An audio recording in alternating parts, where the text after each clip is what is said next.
Literature video log. Aboriginal and Torres Strait Islander people should be aware that this presentation contains images, voices and names of deceased persons. Satellite Boy is a coming-of-age story delivering on key themes found in young adult fiction: friendship, relationships, identity and conflict. Year 7 viewers will recognise Pete, the protagonist. He is 10 years old, he shares characteristics with the viewer. The language he uses is recognisable, his bike is in repair, and he is over his grandfather, Jimmy. He is sick of his stories, his Dreamtime bullshit ways, his old ways. Quinn and Driver speak of film as a seductive medium, and it is true of Satellite Boy. At all times, the viewer is only a couple of steps away from the dialogue.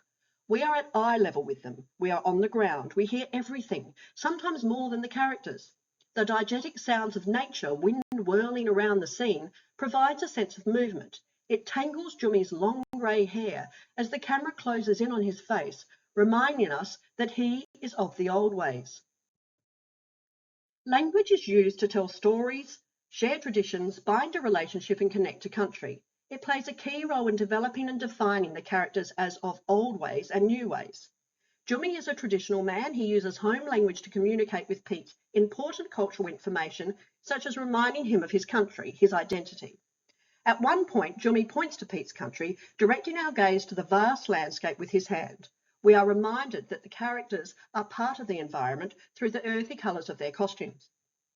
Pete is rejecting home language, using English to create an identity away from his culture, insisting that his country is right here. Jimmy uses dialogue to tell a story while drawing it in the earth with his finger. It's a close shot, the gliding of fingers through the earth. It looks like a dot painting. The imagery reflects the old ways. It is an important story about teaching tradition to Pete's mummy, but she is gone, so he scrubs it away. But the connection to earth is still visible. The diegetic sound of sand shifting is replicated by Pete when he uses a stick to draw his own modern version of his story, a restaurant, his mummy's dream. Pete is physically separated from the earth by the stick, not connected like Jimmy. We move from ground level to an aerial view as Pete escapes his grandfather, his traditions, by climbing on the roof of his house. Physically, it is the most separate the characters have been.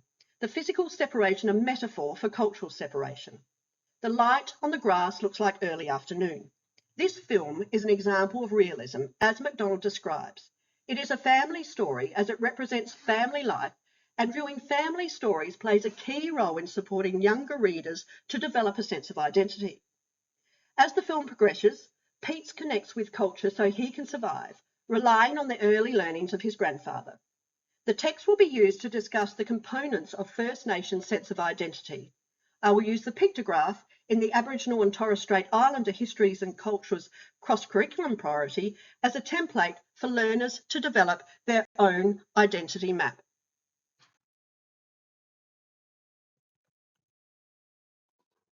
The Sad Ghost Club is a recipe for finding a community and includes themes found in young adult fiction: friendship, relationships, and the impact of mental illness.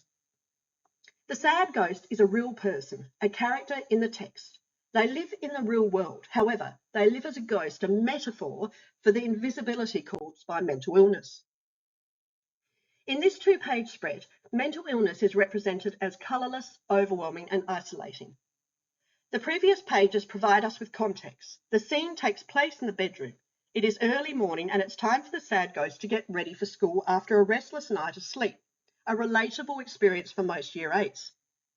It's immediately obvious that there is an argument between darkness and the light. The reader views the scene at eye level, perhaps through a window, as the study desk is positioned in the foreground of the scene and the bed in the background. The light from the window is bright enough to cast shadows. The shadow belonging to the study chair acts as a vector, a line of sight to the door circled in green. The door is an ominous structure, larger than any other object in the room and dark. It is positioned to the right of the screen, so it represents new information referring to MacDonald versus the known information to the left of the screen. The sad ghost's self-doubt. Darkness envelops the sad ghost, who is small, marginalised, lying flat, holding up the covers with 2 hands for protection, sad and isolated, fearfully gazing towards the door. The darkness at the top of the scene travels downwards towards the floor like a fog. adding to its salience compared with other objects in the room. It's oppressive. The red arrows follow its journey. The author emphasises the darkness by framing it with the inner monologue of the sad ghosts. The text is jumbled, reflecting the confusion and desperation caused by mental illness. White type interacts with black type, and the reader cannot assume that the next line follows the line before. The 3 words underlined, circled in yellow, serve dual purposes of emphasising hopelessness and serving as vectors towards the door. The door is covered with dark fog. The handle is almost invisible. How does the sad ghost open it? The sad ghost opens the door and finds friendship, a community, the novel providing the reader with opportunities to engage with resilience building strategies. The journey doesn't end there. An Instagram community has evolved from the sad ghost. It is a community drawn together to share positive messages about mental illness. This provides a relatable, ongoing support for readers impacted by mental illness.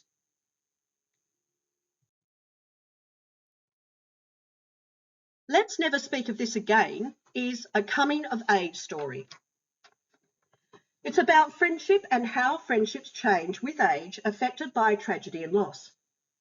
Year 9 readers will recognise the context, a year in the life at school in Australia, and the events that occur throughout the year.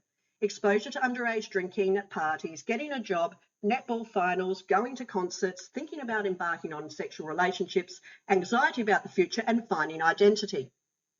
Like Satellite Boy, this novel is an example of realism, a slice of life as described in Quinn and Driver, a family story, refer MacDonald. Abby, 16 years of age, tells her story in the first person, building a connection between the reader and the storyteller. The reader is standing side by side with Abby, hearing dialogue that others don't. This builds connection. Ella is Abby's best friend, friends since primary school. This changed when Chloe, the new girl, rolled into town. The context: Abby and her friends have been to a party the night before. This is the follow-up text conversation, chapter heading, "You were so funny last night."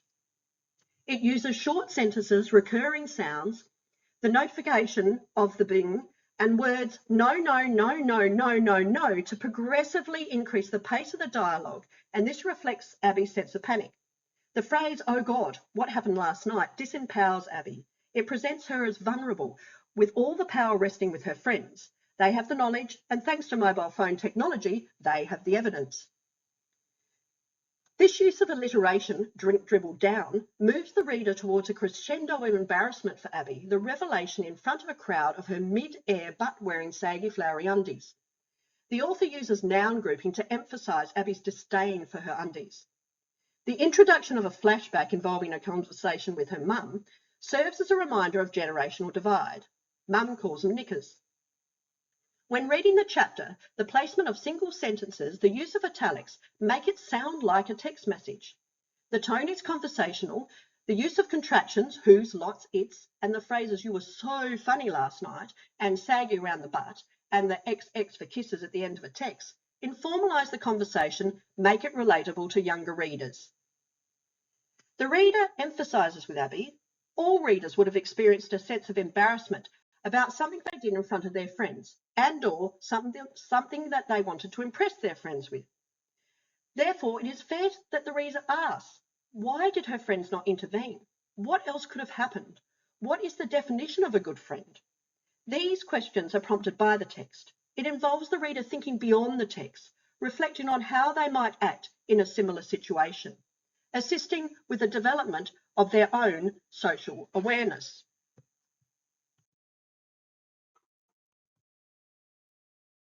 And this is my favourite piece of the video log. Two souls had their rendezvous. Because I'm reading about a deep connection between two people, one that transcends the physical and belongs in the metaphysical, and because the poem is asking me to learn more about Islam. Please listen to the poet reading her poem. It is beautiful. Immediately, the reader is invited to learn more about Islam as the poem opens with a passage from the Prophet Muhammad. This passage overlays as a theme throughout the poem, that he has created one soul for every other soul. Words and phrases like entering into prayer, musalla, hijab, require the reader to add to their knowledge of Islam, to research information to provide context to the poem. This poem connects with the cross-curriculum priority, knowing Asia and its diversity. The word two is represented throughout the poem in the title and the number of characters, and this leads the reader to the literal, that there are two things going on. There is a physical meeting between two people on a school campus, and there's a spiritual meeting occurring between their two souls. The meeting of souls, spirituality, and connection is a theme of the poem. The poet uses words and phrases to create powerful imagery, including using entering into prayer, a state of physical and spiritual cleanliness, as a metaphor to emphasise the impact of this meeting. She uses alliteration, standing on shuddering stars, to describe the ethereal nature of their connection and to physically elevate the tone of the poem. The use of rhyming words, tumbling, crumbling, rolling and shuddering, makes the poem move like two souls swirling. The words ancient and sculpture speak to history. The first two stanzas relive the memories of previous meetings, ancient meetings. The use of the word electrified as a verb describes the reigniting of those memories. It makes the reader think of sparks flying. The reader knows that two souls have met before because the poet swears by it in the first line of the stanza. Preceding the climax, a pin popped, and the poet brings the reader back to the physical, back down to earth. The story cannot continue until the hijab is fixed, demonstrating the importance of the hijab. The pair exchange looks, and this acts as a simile for memories. The poem reaches a climax with a single line. This was an introduction of bodies. The poet could end the poem at that point. However, the reader learns that this is a fleeting moment because the memory is burned, not electrified, burned. The reader is left hanging, waiting for the next meeting.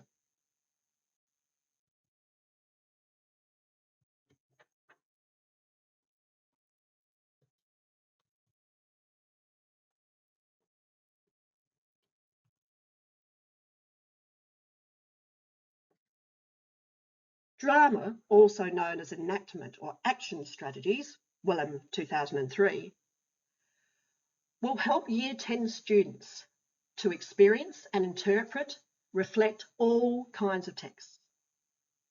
The Merchant of Venice will appeal to Year 10 students as it explores racism, relationships, faith, justice and revenge.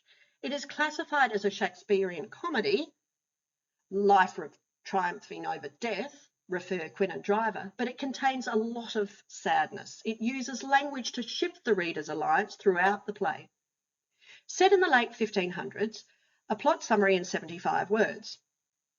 Based in Venice, Antonio guarantees a loan from Shylock, the Jew, on behalf of Bassiano so he can court Portia. Antonio's ships are lost at sea. He defaults on the loan, owes Shylock a pound of flesh. He goes to court. Portia, disguised as a lawyer, gets him off. Shylock is a big loser. He loses money and he has to convert to Christianity from Judaism. Act 3, Scene 1. Shylock is justifying the terms of his loan to Salerio, a friend of Antonio's. Salerio asks, "Why? I am sure if the forfeit thou wilt not take his flesh, what's that good for?"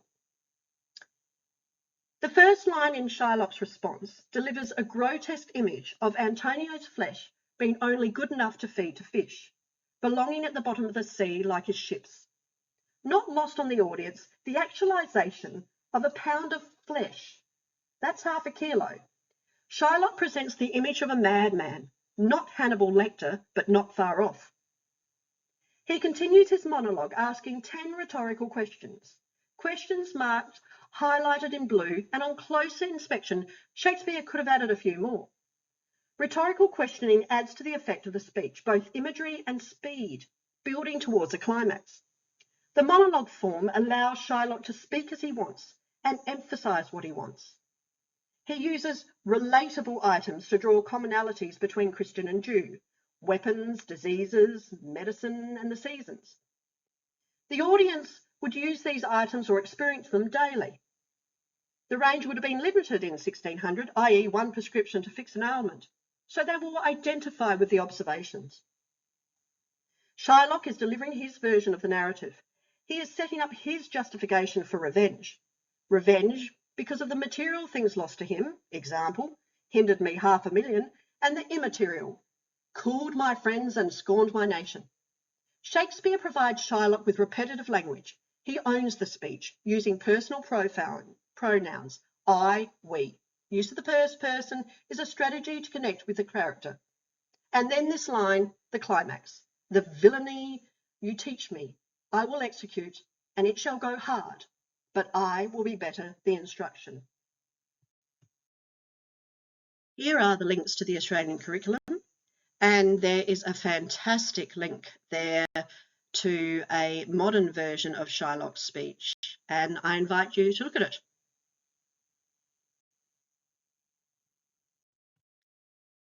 Thank you for viewing the video log and for providing the opportunity to have some fun.